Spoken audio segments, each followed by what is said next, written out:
Turkey's heartland, the high plateau of central Anatolia, has been inhabited for at least 8 millennia. Among its most famous regions is Cappadocia, mentioned in the Bible and known today for its eerie volcanic landscape and delicious local wines.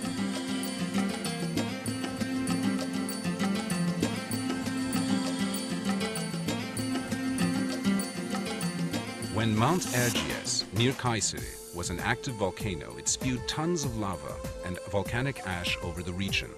The ash solidified into soft rock that was later eroded by wind and water into valleys, plateaus, gorges, caves, and pinnacles. Early Christians settled in Cappadocia to practice their religion in peace. St. Paul visited here, and many monks and hermits sought the solitude of its lonely valleys filled with caves.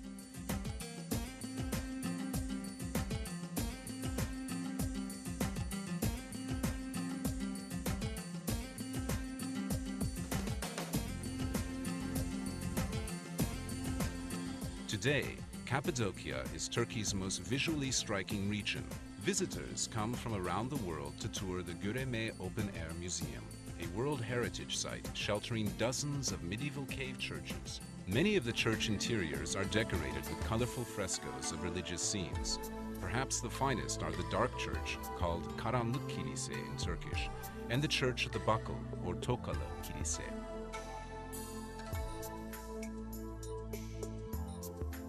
Not far from Göreme is Zelve, another open-air museum. Three steep valleys come together to form this historic area, which is also filled with ancient cave churches and dwellings. The Zelve valleys were actually inhabited until the 1950s. By that time, erosion had threatened the structural integrity of many caves, and there was a risk of collapse, so the inhabitants were resettled nearby. Dominating the Cappadocian skyline is the natural fortress of Uçhisar, rising above the town of the same name. This great rock promontory, 60 meters high, was hollowed out and made into a fortress by early settlers.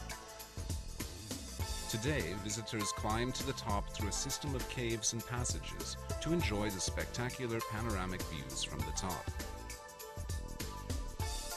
The town of Avanos, on the banks of the Kızılırmak River, is famous for its colorful Cappadocian carpets and red clay pottery.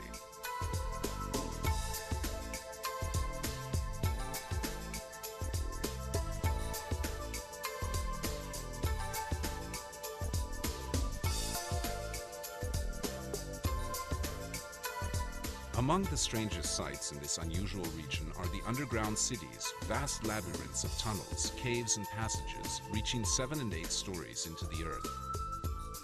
They were inhabited during the 7th and 8th centuries by local Christians seeking refuge from invading Arab armies. 36 underground cities, large and small, have been discovered in Cappadocia.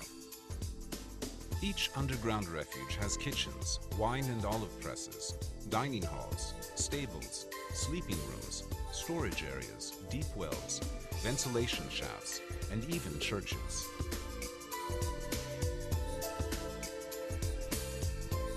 The entire complex could be closed off to enemies by rolling huge stone wheel doors across the entrance tunnels.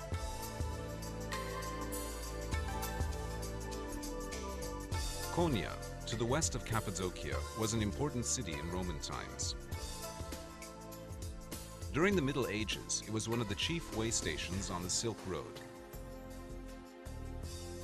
and also the capital of a flourishing empire established by the Seljuk Turks.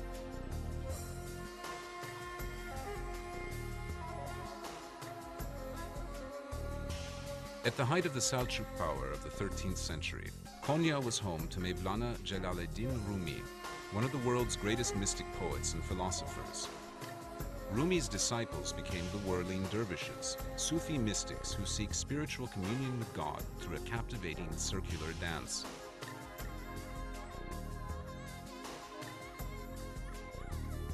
A common sight in Cappadocia are the caravanserais, great fortified structures built to encourage commerce along the Silk Road. Wealthy Seljuk Turkish benefactors, both men and women, provided funds to build them. They also provided daily food for caravaneers, fodder for the animals, mosques for worship, baths, and medical and veterinary care. Caravanserais were built about 20 kilometers apart, a day's travel by camel caravan. Over 100 of these fine buildings can still be seen in Turkey, many of them in Cappadocia.